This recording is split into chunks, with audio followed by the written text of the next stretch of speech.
Hey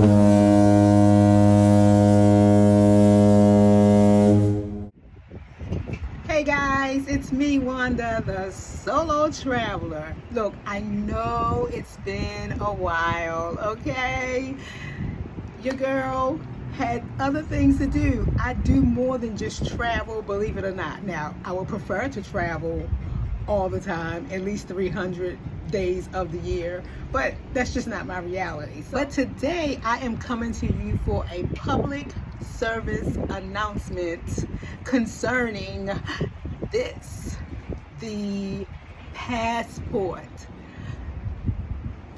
Why, you may ask? Well, first of all, we are ramping up to the busiest travel season in several years. Let some of the cruise lines tell it, the busiest ever, but you know, who knows? I think there's a lot of pent up demand for travel.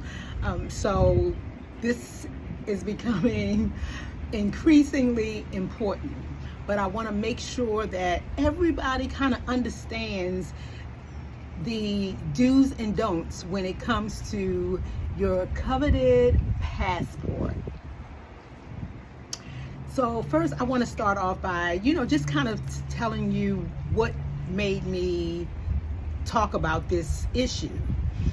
There's been several incidents recently of clients who have had mishaps concerning their passport. So there's one client who recently booked the bucket list vacation of her life.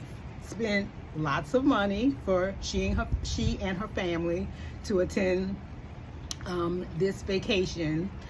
And as what happens with a lot of us on embarkation day, and it was a cruise, on embarkation day, things can get crazy, especially if your cruise is if your flight is delayed or whatever the case may be. But she was running a little behind and trying to get to the port, and she gets to the port and the porter pulled her bags out of the car and accidentally pulled her carry-on bag.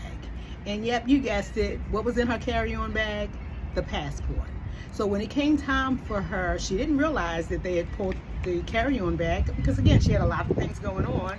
By the time she gets to the pier and tries to check in, she realizes that her passport is in the check bag that the porter took onto the cruise ship.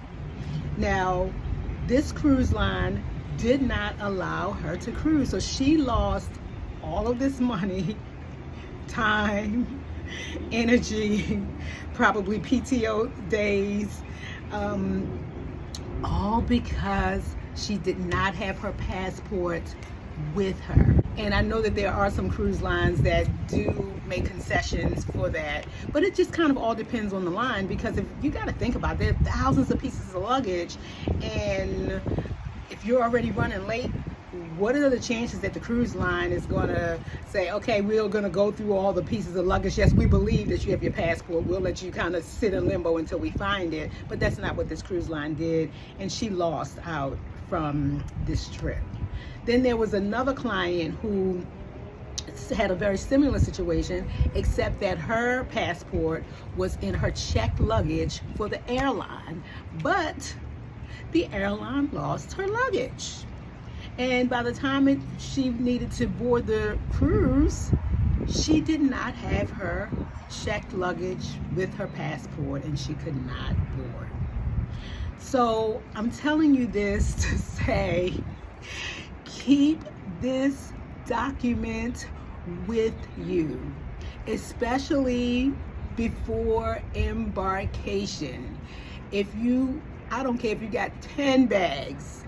This goes either on your person, put it in your purse, put it in your pocket, put it in your bra, but make sure, put it in your carry-on, make sure you are not separated from your passport, because you want to ensure that you can board your ship. Now that I've gotten that out of the way, I want to just kind of give you some tips, because whenever I get on here, I always like to give little nuggets, because I want you to walk away with some things that might help you. So tip number one is, if you are planning to travel abroad, whether it's land vacation or cruise, make sure that your passport has at least 6 months prior to expiration on the day that your vacation starts, and I would say the day that the vacation ends. Make sure you have at least 6 months. There are some countries, not all, because some countries are a little lenient than others, but there are some countries that won't even allow you admission if your passport expires within 6 months. So number two is, if you know that your passport is coming due soon, go ahead and renew that passport. If you know the passport is coming due soon, just don't take the chance. Get it renewed. If you don't have a passport, get a passport. You can go to www.usa.gov. They outline all of the steps that you need. And let me just add here as well, you don't have to pay CVS and Walgreens and all of them to take your passport photo.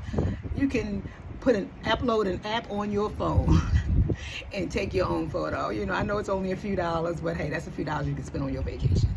That was free right there.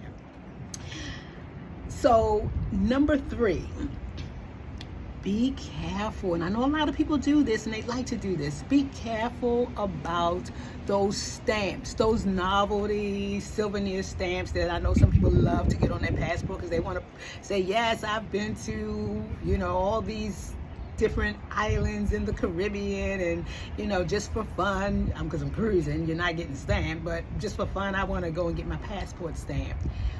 What that can do is invalidate this document that you have paid for and that is pretty darn valuable.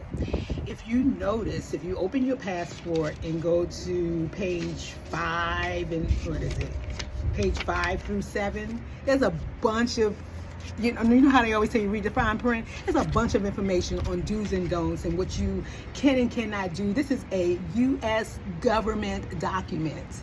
And what they say is any defacement of this document invalidates it. And some of those novelty stamps can and will invalidate your passport.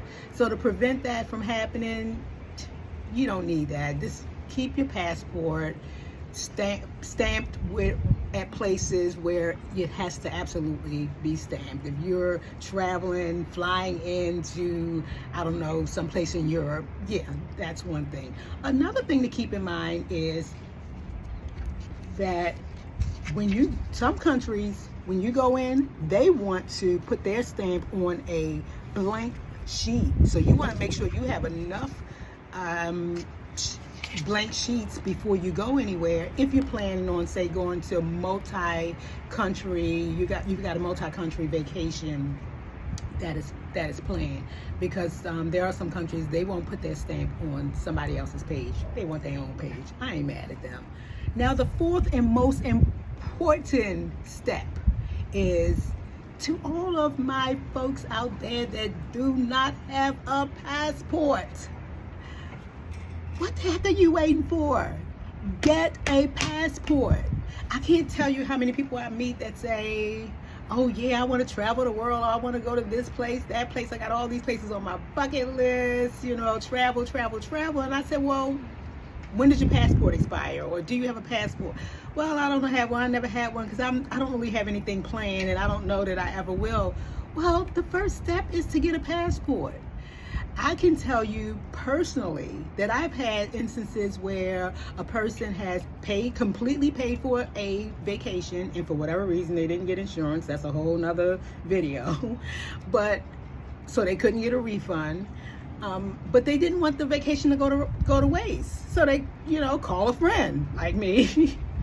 Say, do you know someone who can take this trip? Because I'd rather give it away than for it to just, go dormant. Well, if you don't have a passport, if I call you today, tomorrow, and you don't have a passport, and we're leaving in a week, come on, get a passport. That's a step in the right direction to at least beginning to see that dream of traveling abroad come to pass.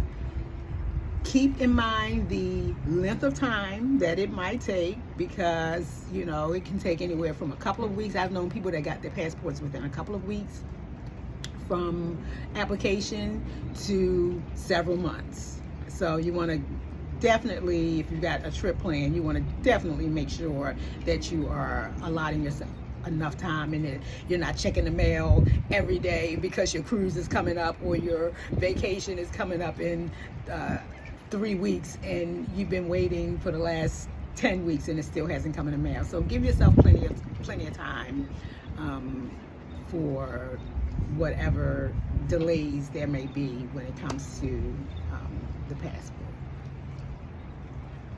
So to recap, make sure that your passport has at least 6 months of validity from the day that you are starting your trip.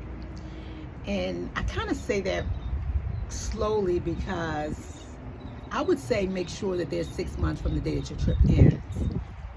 Just because you don't want to get someplace and they say, yeah, you might have 6 months from, say just from January the 1st to June 1st, but you're staying from January the 1st to January the 15th, and you don't have 6 months after that. I don't think that would be an issue, but again, just better safe than sorry.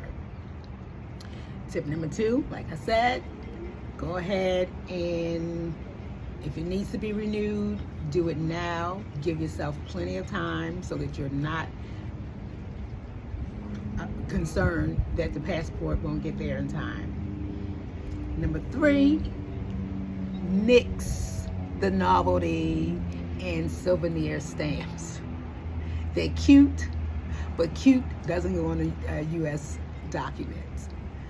And the most important is, if you have not gotten a passport, get one.